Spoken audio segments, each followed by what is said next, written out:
YouTube channel, Olabisi Folari, and I'm here with my husband, and we're here to just share with you 16 lessons we have learned in 16 years. Technically, we're no longer 16 years, we're 16 and almost a half years by tomorrow. So this was to be in commemoration of our 16th year wedding anniversary last year, December 2023. However, we did not get around, or we could not get around to doing it, but I've always had it in my heart to get it out there. So as you can see, we're in 2024 already, so we're 16 years plus. However, we will still go ahead and share with you 16 lessons we have learned in 16 years in no particular order. In no particular order. So I'll share 8, and my husband here, Pastor Miwa Folari, is going to share 8, and we'll do it conversely. I'll do the first one and he will do the second one. So let's get right into it. Please subscribe to my YouTube channel, where you'll learn a lot of educative stuff. We're marriage and relationship coach and counselor. So please subscribe, click the red button that is staring right at you, and share with others as it blesses you. So I'll go first.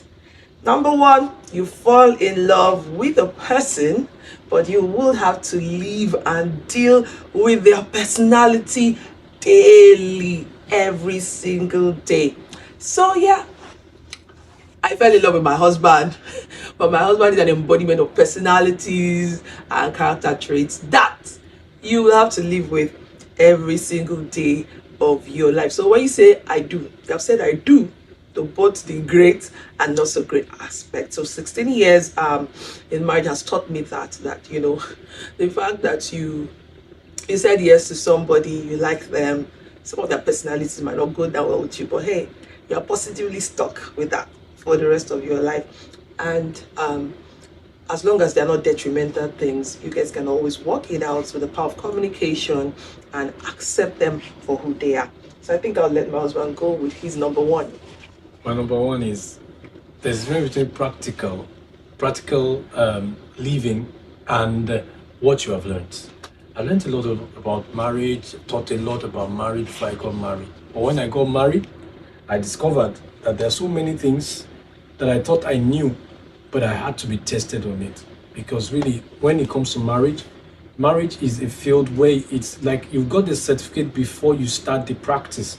So you've got to practicalize a lot of things, in marriage. So it's not the same. Reading is good, educating yourself before marriage is good, but then in marriage, you would have to live with the practical part of it, which also means that things that you feel on face value, because you are dealing with a particular person, so you have to be able to tailor-made that which you have learned to the kind of person you are married to.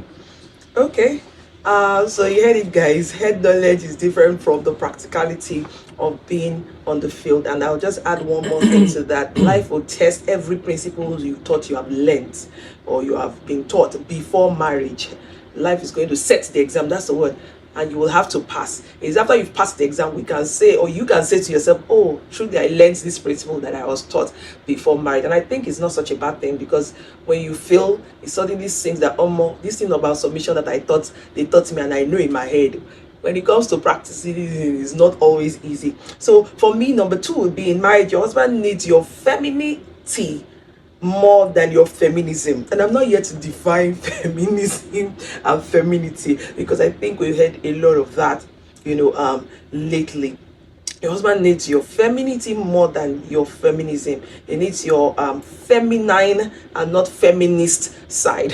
I know we all know that femininity speaks about equal rights for both men and women and all of that. And while in its, like I always say, in its dictionary definition is absolutely correct and should be embraced. However, when it comes to marriage, there is hierarchy.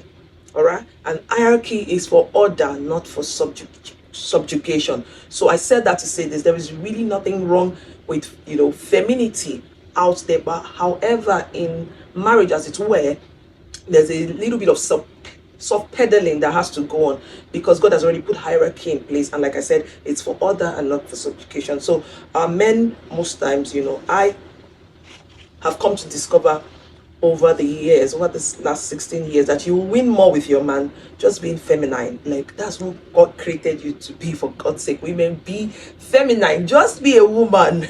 And feminism almost borders on you wanting to be like, I can't do everything, I can, what the man can do. Yes, we understand that, but maybe we should leave it in the marketplace. And when we come home, just be a wife, to your husband. He's more receptive, to your femininity, such that you can get him to do more without cajoling or manipulation, just by being a woman. As a woman, you can get your husband to do more for you and with you, more by cajoling and not manipulation. Just being a woman, he needs your softness and not your hardness. I remember in the earlier days of marriage, I can remember a particular situation, and I think that stuck so deeply, and that was where I learned that lesson from. So those who know me know I'm a very strong personality. I can really come on strong, I can be driven, I can be a claw, and so my husband sees a lot of that side of me. But there are days, this particular situation I'm talking about was earlier on in our marriage. I just came home and I was just acting all, is it babyish or childish, just being a woman, just being soft. And my husband made a comment, and I made a, how do I say, I noted it meant, and that, oh, is this really, it was a feedback. I didn't take it personal. He said something like, hey, this is what we're saying, so that as in, I feel like, yes, I can, how do I say, I can protect you. There's a way he puts it, I can't remember, but the bottom line is this, he admits to my strength and all of that, but he's able to be the man more when I'm feminine than when I take on that masculine energy. So that was something I made a mental note of, as at that early part of marriage. And so a lot of times, from time to time, I intentionally, somebody take note of what, I intentionally switch to my feminine energy, because it works more. It just allows a man step into his masculinity and just be, your lover, your covering, and all of that and more. Okay, so you win as a woman with your man much more by influence, valuable suggestions and contributions, not witchcraft via control, which is sometimes what we're tempted to do a lot of times. You just want to be, especially for those of us who have strong personality, you don't want to agree, but that's what it's called, witchcraft via control. It's called manipulation, and most times it doesn't work. It just makes them go at loggerheads with us. So that's my number 2, and I'll let my husband go. Still talking about principle, I want to talk a bit about communication. Most times, every marriage is different, and no matter what you have read about communication, there are so many important things about communication. But one that I want to say is that there's a way to say please, and there's a way not to say please. See, in marriage, I discovered, I learned through our own marriage that there are times the person is saying the person is sorry, but you don't feel the sorry. So the person you are communicating to must see that you are really sorry about what you're talking about. Not just that, there are times an argument ensue, and okay, for peace sake, sorry. But are you really saying sorry? Are you saying sorry? The Yoruba people will say, "Belela ko, belela bo." It's the way you go about it that makes it, original. I think I just want to leave that there. Okay. When it comes to communication. That's is number 2. So I'll go right into number 3. Your spouse. If you're single and you are you are listening to me, this is so important. I started by saying that you get married to a person, but you live with their personality. Number 3 for me is your spouse can actually be the most annoying person to you at times, because of things like differences in your perspective, in your temperaments, in your yet you love them. You still have to love them. Somebody say marry, I think it was somebody gave me a head, marry whom you love, but then when you marry whom you love, make sure you are loving whom you get married. So marry whom you love. I mean, say you want to marry who you love, but make sure when you get into the marriage and you see them in their full glory, you have to love who you have now married. It's as simple as that. So your spouse can actually be the most annoying person to you a lot of times, and I found that amusing in the earlier years of marriage, because listen, what he will do to me and that gets me so annoyed, somebody else will do to me and I don't really care. You know, and that's the beauty of somebody you truly love. They would offend you more. What you would take from an outsider, you probably wouldn't take it from them because of the love you people share. Now, nobody should ask me how that works, but that's something I've come to discover.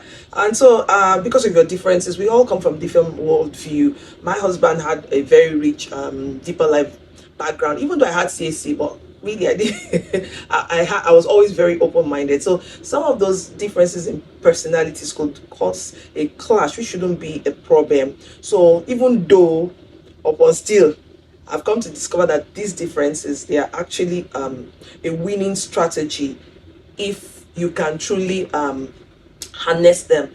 Even though I was the firstborn, let me give a practical example. Even though I was the firstborn of my family, I grew up a very sheltered soul. My God, my father filled every jam form Philip. I did jam only once anyway. I did SSC once. So I mean, my parents were the type that were, you know, they just cocoon a child. And for God's sake, I was the first child. My father wrote my jam form, filled it. The only thing he asked me, so what do you want to do? I think my SSC form 2. So that's how protected we were. Meanwhile, for my husband, for goodness sake, they've allowed them. I'm going to say something like, look, I've been going to Ayobo, no, not Ayobo, I've been going to Bagada, Deeper Life, since I was how old again? 10. I've been like, sorry, 10. Kilo Shele, Talo Son, who died? Like, I can't picture my 10-year-old carrying we stay in Ogbana. I said they're going to Bagada, all in the name of early exposure. Hell no, it's not happening. And so this, I'm talking about the fact that, you know, some of this happened because of differences, and I'm drilling down to this particular difference of how we were raised. And so you find my husband, you know, more or less like, I can remember there was a place we used to live, and he wanted to send my first daughter maybe 6-7 houses away, because that's how they were raised. Independent. I wasn't really raised that way, and which was not such a good thing, because when I got to university I found that out. But here's how we blended it. So you send Ogolu Ayumika, our first child, to just maybe 5-6 houses away. Oh, guys, men and brethren, number one, I would have been, you know, annoyed, like, but we said that she's just getting connected. I'm like, let her go. I will follow, I will go to the gate and I'll sure that she's still within my sight. You understand? That's just 5-6 houses away. So I'll be watching that, this girl, so that you go, and then when she's coming back, my mother will just shake it like, are you for real? I would give it to my husband that, you know, my children becoming more independent and hands-on with what do you call it, house chores. I'll give that to my husband, because me, I just feel these children are small. Why you pushing them? By 6, my husband started teaching my daughter how to wash. I think Ogolo started cooking as early as 7, 8, as early as 8. If they left it to me, men and brethren, maybe she will start at 12. Because I'll just be like, gas, ekpo, ororo, it will pour now. My husband, like, he just couldn't understand it. Like, his parents had freed them.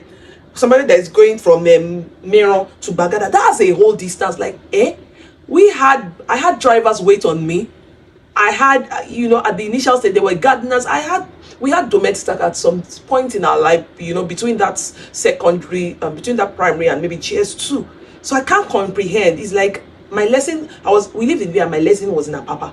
So there was a driver, but for somebody like him, they probably would allow them to go. So those were differences that could have, not that they could have, they actually did cause ruckus between us. But, you know, we're able to manage it. And those things used to annoy me. People be like, what kind of thing is this one? Aren't you scared of kidnappers? I'm like, there's nothing that can happen to my daughter. I'm like, sorry, your daughter Bao. You know, so all those things, your husband can be, or your wife can be the most annoying person. But honestly, those things stem from differences in where you're coming from, your worldview, and how you were raised. And they shouldn't really be a problem. Today, honestly, I'm thankful.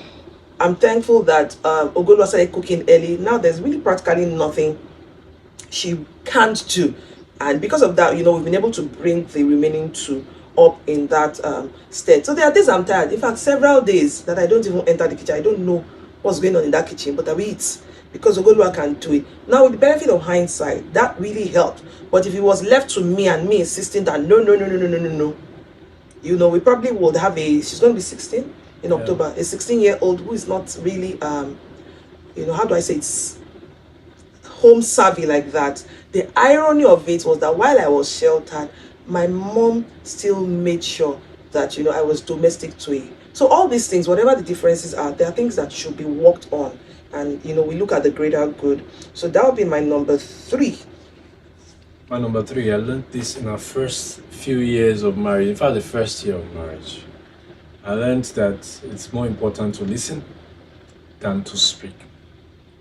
See, as a man, you are created a problem solver. So the most important thing to us is if anybody is telling you a problem, you are thinking about to solve it. So the chances are that you are not really listening to the person. You are just interested in solving the problem that the person is sharing with you. So in our first year of marriage, I come back from work. She just wants to talk with me. As she's trying to say one thing or the other, I'm trying to cut in and tell her, do this, do it like this, do it like this. If you do it like this, it becomes like that. And then she's like, that's not what I'm saying. You're not listening. So I had to learn. All right.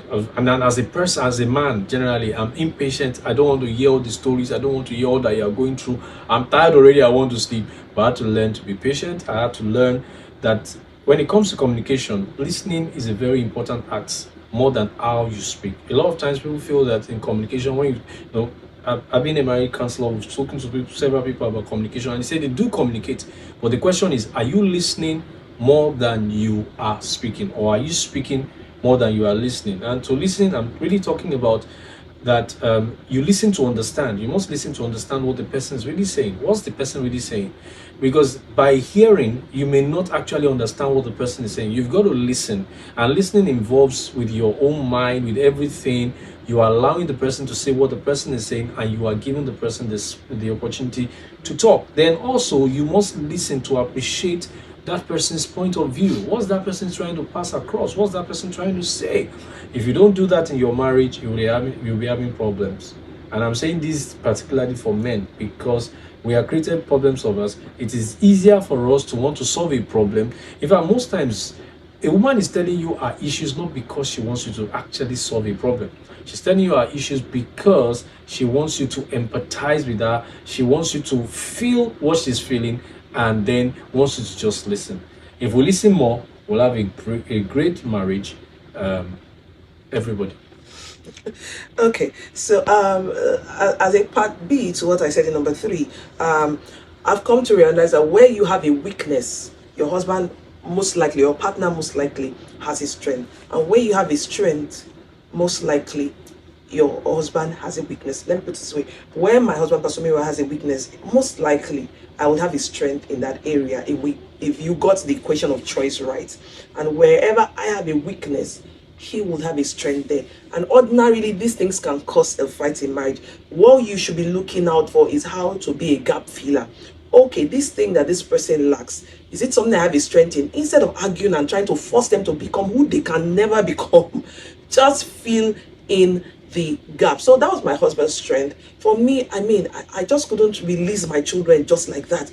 My child is going somewhere. No, I'm, following them. But my husband's, I had been, as in, they don't see in eyes since he was a child. So those things were not a biggie. So I just, over time, I learned to relax. When I saw I had a strength in that area, he had the heart to take, releasing the way an eagle will train his child, like we're told, is to release the bird from a very high altitude. The bird is dropping, and when it looks like it's going to crash land, it picks it up. So that was a kind of training. I didn't have the heart for that kind of training to your long. It's me that went to labor room. So one man can be throwing eagle. Because he did not give birth. He can be throwing eagle and be picking it when it's almost scratching on the floor. But hey, that's it. I didn't have a strength in that area. He did. Right? For me, number 4, and this one is so important to me. Women, listen to this one very well. Listen to this one. And that is the fact that you see these are men. Let me say it in Pastor Mildred Okonko's voice. They didn't. They didn't in a lot of things, and I will explain what I mean by that.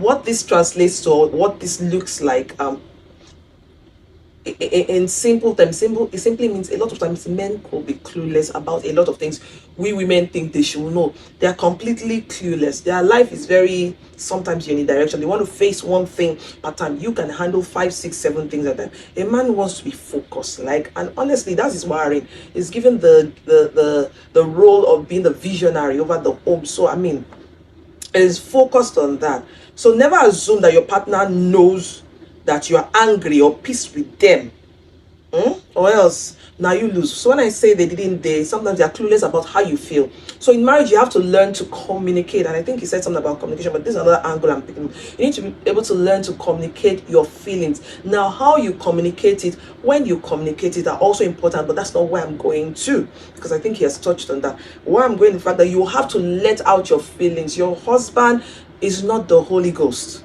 It's not the Holy Ghost. Sometimes these men offend you, and they have moved because some, like people say, their life is in boxes. There is work box, there's home box.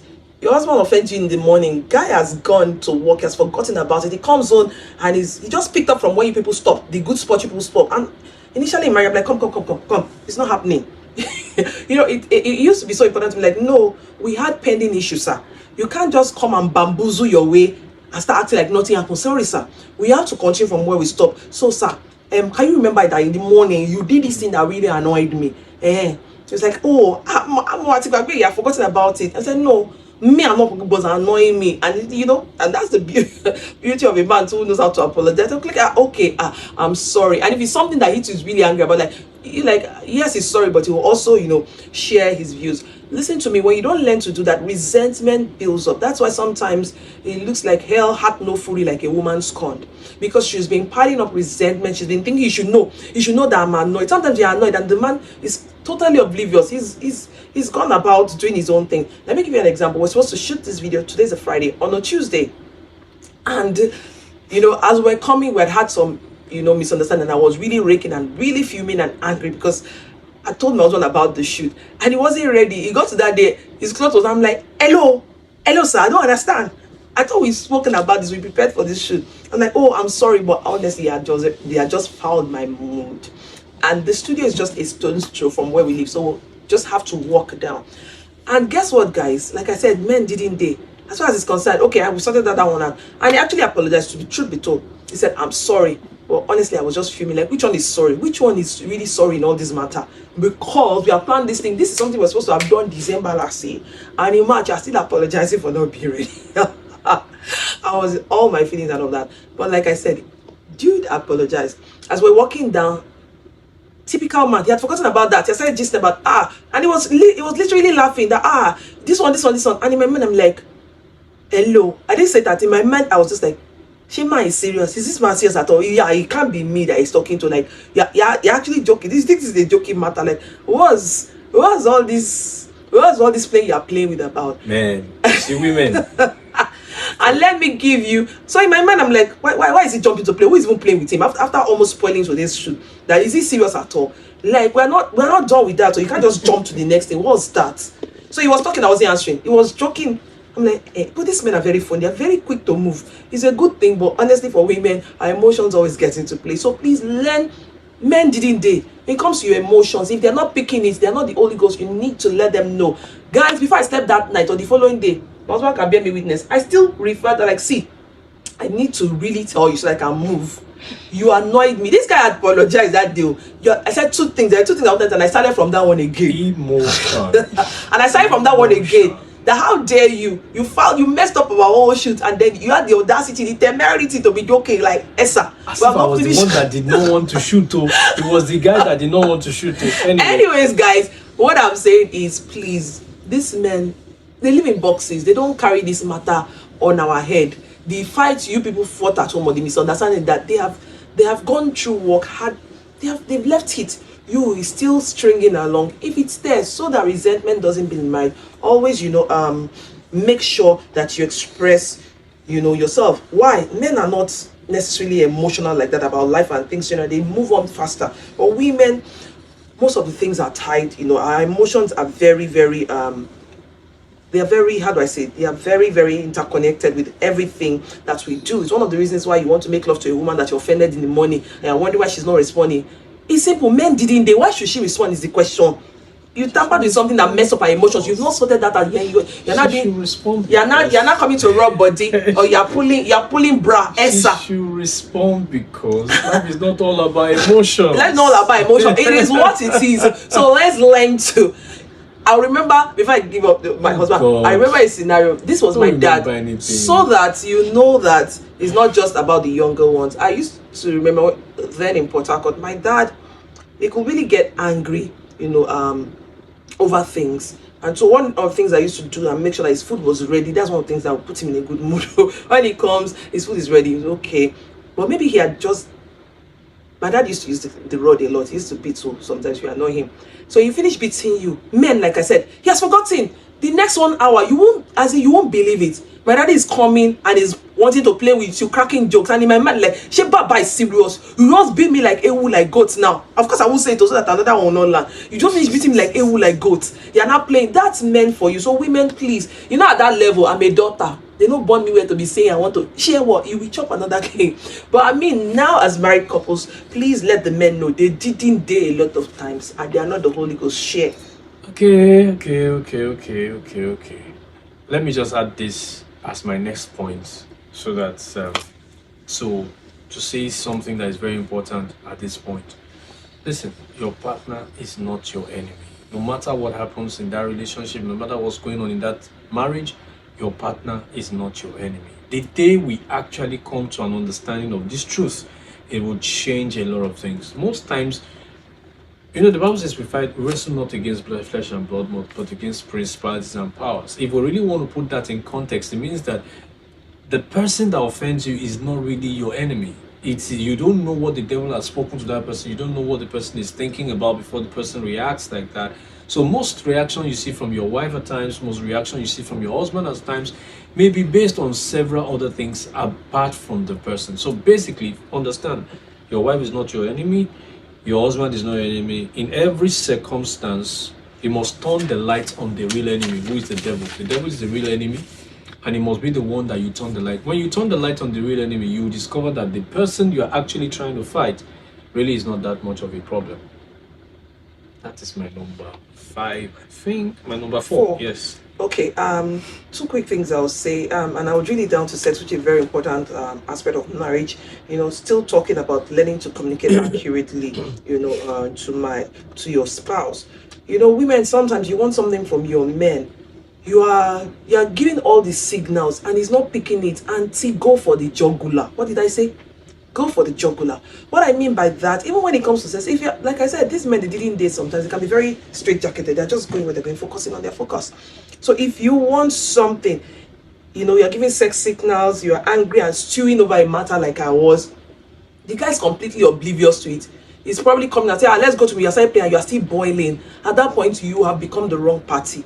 And you're like, I mean, haven't you noticed that I'm not even speaking? I have not noticed that I've been angry with you for the past 3 days. Sometimes it happens like that, couples, and the man honestly does not even know that you're angry. He's just thinking maybe something is bothering your heart. Can you imagine? That's how clueless these men can be. So if you have an issue, so that your anger does not drill down to resentment, lest the enemy takes advantage of it. And my husband will say something now, said the enemy, your spouse is not always the enemy. Let me drill this down in practical terms to you.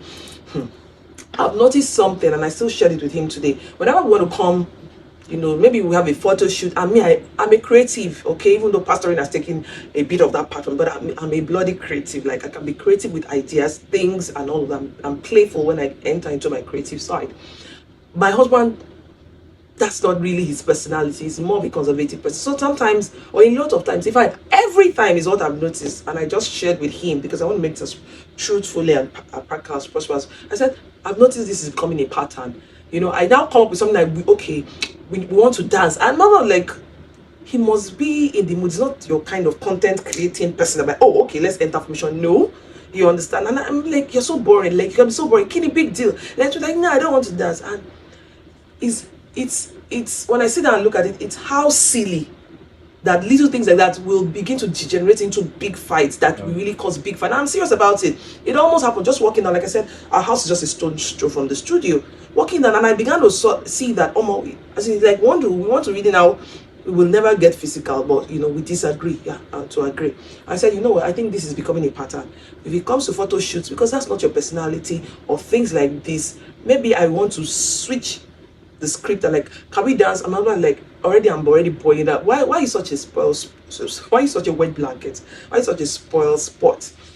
And as little as that is something that everybody should laugh over, it will turn to fight. And if it's that a couple who has not really, allow the fruit of the spirit, couples enter in those kind of disagreements and it will degenerate into malice of 3 days, 1 week. Is that serious? So At that point, I just recognized, sweet, what did I say to you, sweet, when we were coming? I said, you know, it was more a case like, this is devil, and I refuse to agree with him. This is a pattern. I kept saying, this is a pattern. I refuse to agree with the devil, and I'm moving. And immediately, as I was saying it, I wasn't just saying it, I was beginning to configure my emotions, because all this talk about emotions too, guys, there's something called spirit-controlled personality. So all this is about emotion too. I also had to like begin to reformat my emotions and say, no, we're going to have this. You don't know who is going to bless, so I'm not going to allow the devil, you know, foul my mood and then get angry over this is little. It's the devil magnifying it. He's not the problem.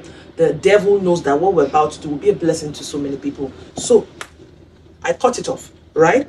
And at every point in time, one of us, couples, one of us must be alive or sensitized to what the devil is doing.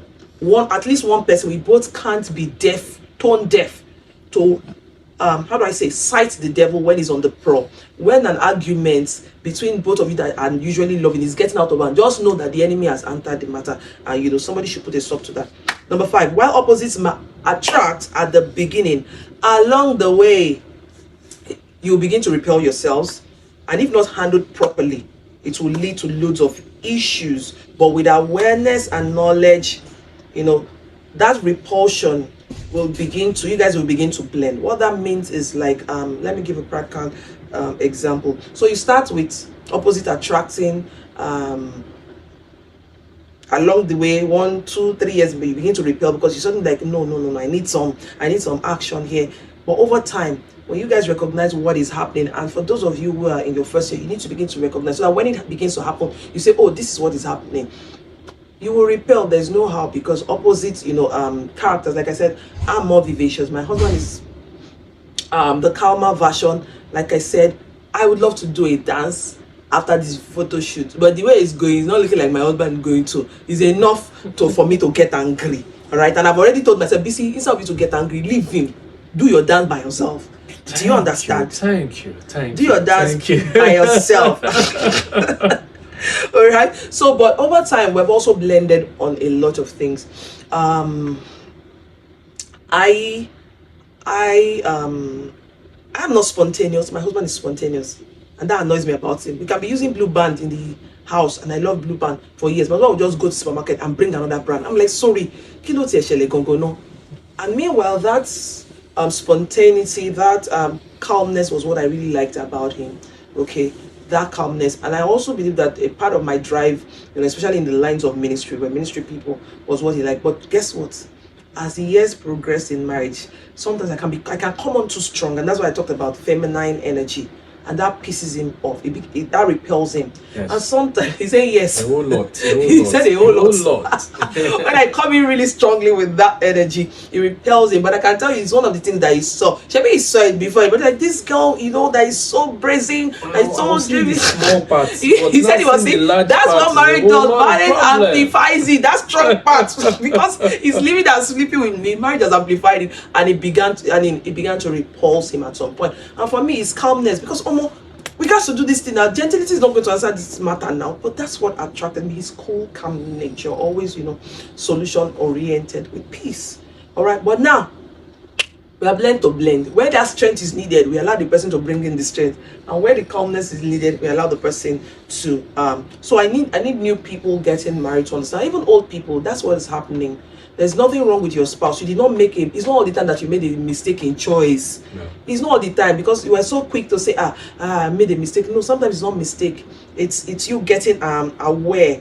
When you get to a point of awareness, and I hope this video does that for you, you will begin to like intentionally blend together, such that you can look away from some things, and the things that used to repulse you, well, you've accepted. So that's it for me, number 5. Okay.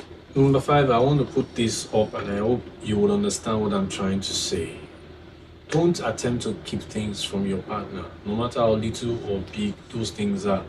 Now, of course, I know that when you were marrying, perhaps you were told it's not everything you tell your partner. You were told it's not everything you tell a woman, it's not everything you tell a man, or whatever you have been told. But hear me, and hear me well. If you want to have a successful marriage, if you don't want the devil to come in between you, don't keep things from your partner. Now, and this is very important, because I'm going to come from a spiritual angle. Now you're having a particular dream consistently, you're having a particular dream consistently about your marriage. Perhaps maybe the devil trying to tell you that your husband is going out with somebody or something is happening. Instead of just saying I'll pray on my own, I'll handle it by myself, I think the best thing to do is to discuss it with your partner. One of the things that may happen is that even if the man is thinking of that or the woman is thinking of that, because you have discussed it and then you guys have prayed, because I mean you are supposed to be praying together, you guys have prayed about it, somehow that thing seems to be, it's already nip in the bud because we have discussed it. But if you don't discuss it, it might be a major problem in the future. I remember there was a particular time devil was always coming to me. I was always having a dream of seeing another woman, and I was asking myself, what is this? What's it about? And I'll ask in the dream, where's my wife? They say she's dead, she's not here. And I'm like, what's this? And I was trying to handle it as a spiritual man myself. Pray about it, fast about it, do all that. But the dream never stopped. Until one day we were on a program and we're talking, and I just mentioned it. And she also now said, stop.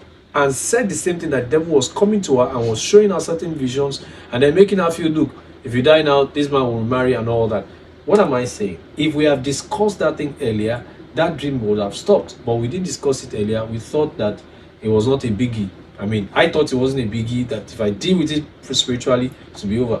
But if we have discussed it and prayed about it, we would have gotten the victory faster. Many victory in the marriage setting is denied you guys because you are not actually open enough. And open about whatever you see, about whatever God is showing you. Be open, because sometimes it's perhaps in some instance it's the man that is saying, it may be the woman that is saying, whoever is saying whatever should discuss with the other partner. That's why you guys are a team. You are supposed to be a team. Marriage is about team spirit, not about being individual alone. Okay, so number 6, despite all the things I've said about my husband is a conservative, it could be a little phlegmatic. One thing I've learned is that you can actually teach your man things in the direction you want, things you desire, or the direction you want things to go in that marriage without actually teaching him. You can teach him without actually teaching him. It's a different ballgame when you come now and you're trying to teach him. No, you can do this. Sometimes, like I said, it's by influence, not control. And I want to drill this down to modeling. If there's a way you want your partner to treat you, and you feel that they're not getting it, please leave them alone. You begin to model. If you feel like my husband does not understand that when it's time for anniversaries, you should go all out to surprise the person. If you've tried talking, it's not working, guys, this is what you do. You model. When it's your own birthday or special occasions, create surprises. Initially, it might look like it's not working, but do it long enough. 2 things will happen.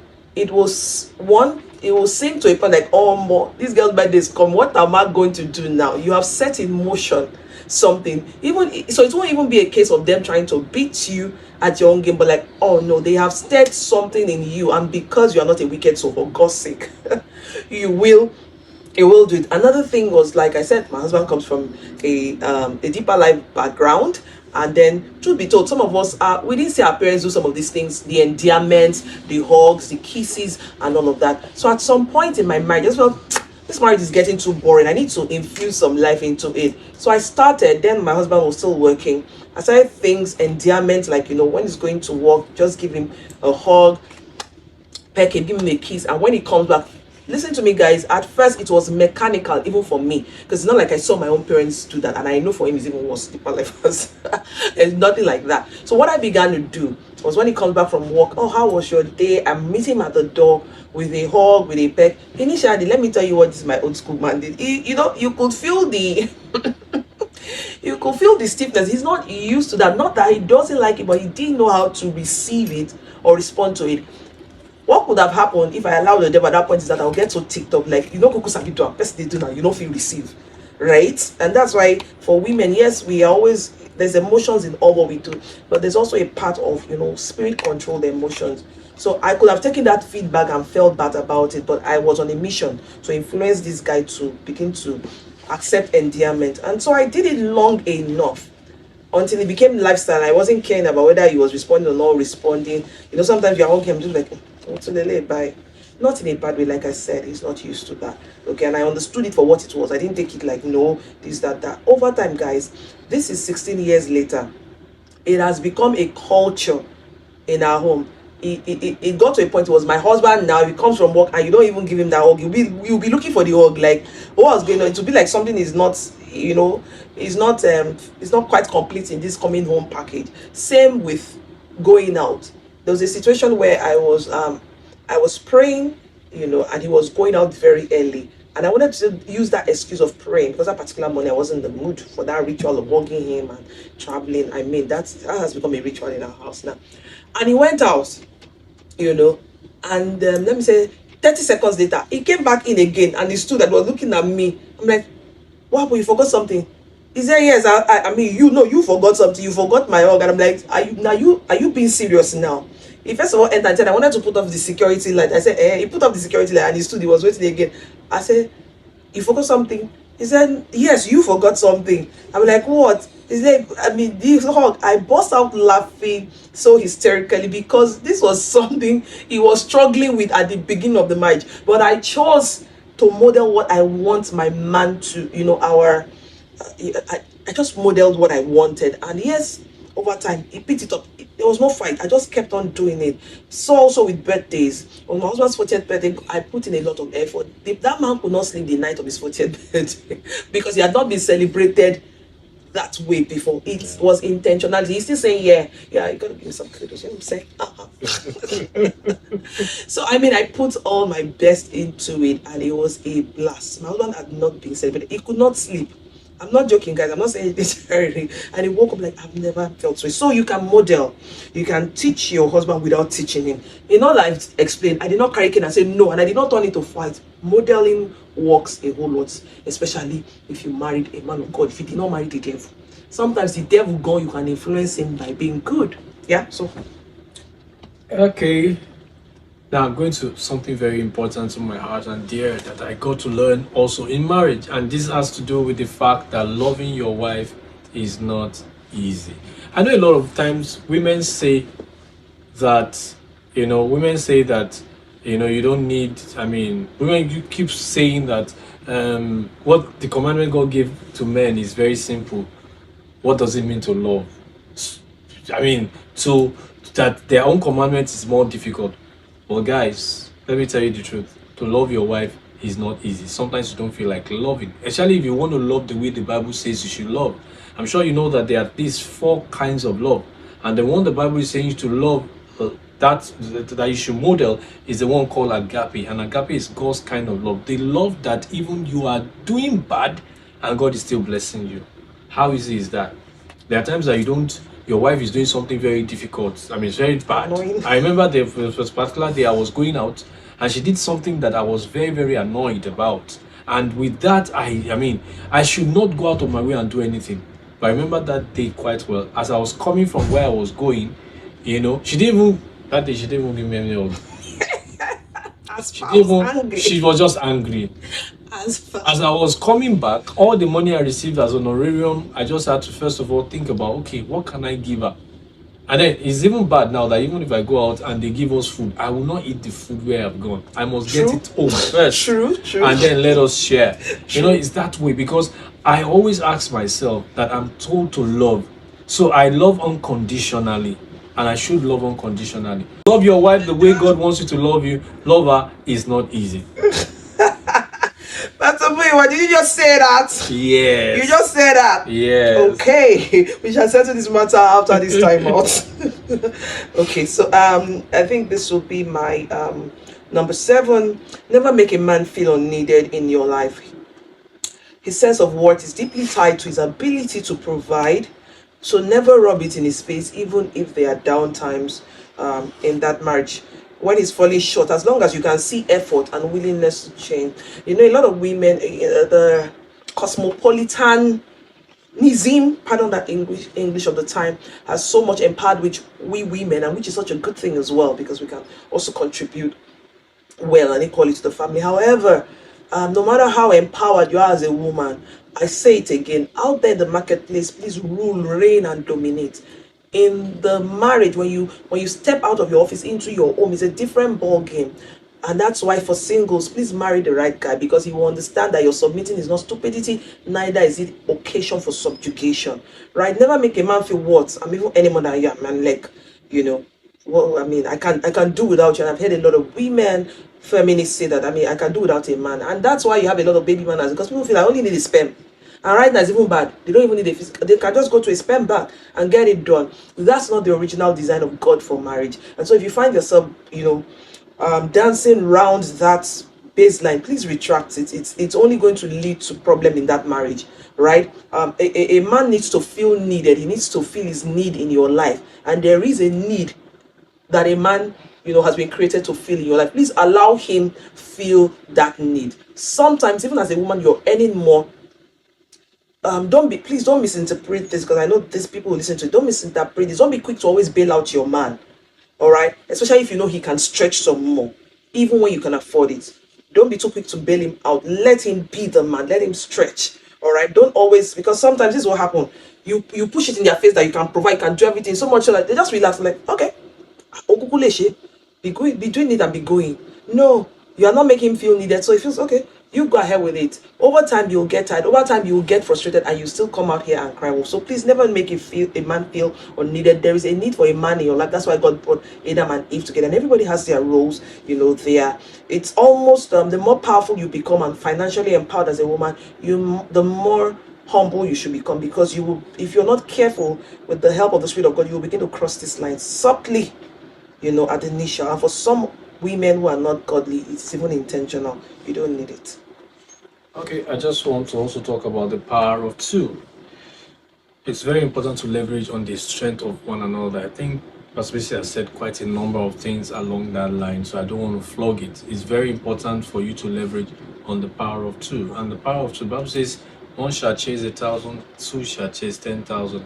So when you combine resources, when you combine ideologies, and this is very difficult most times, because everybody have their line of work and all that, especially if you are not working together. But I think it's very important that you always look out for the strength. I mean, if your partner has a particular strength and you don't have a strength if there's something to be done in that line, get your partner to help you do it. That way you will leverage on the power of two. God is so intentional. He said two is better than one, because they have a reward of their labor. In other words, the reward comes when two work together, when it's not just one doing his own thing and the other doing his own thing. Very important in marriage. Okay, so for me, this should be the last one. Second to the last. It should be the last, right? You can get all you want from your man 100% of the time, and somebody says that's impossible, and I say it is possible. How?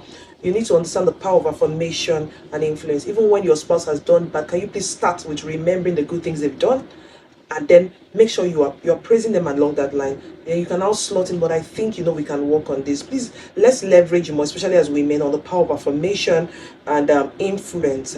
No man wants to be confronted directly, and that's why it looks like men sometimes just shut down from their wives. It's because a man will take flight. I remember in the earlier days of our marriage, I used to do this, and I think I've outgrown that. If something is boiling, I mean, I'm not that, I don't have the grace to keep silence. I will tell you, because I cannot be a boring grudge. I need to tell you. Once I say we need to talk, listening to Pastor Kingsley Okonkwo made me realize that it's not a Pastor Muyiwa thing, it's a men thing. I listened to like a podcast of men, and I realized that it's a thing. And I say, we have to talk. Wow, the men are scared, like, hey, what's going on? What have we done?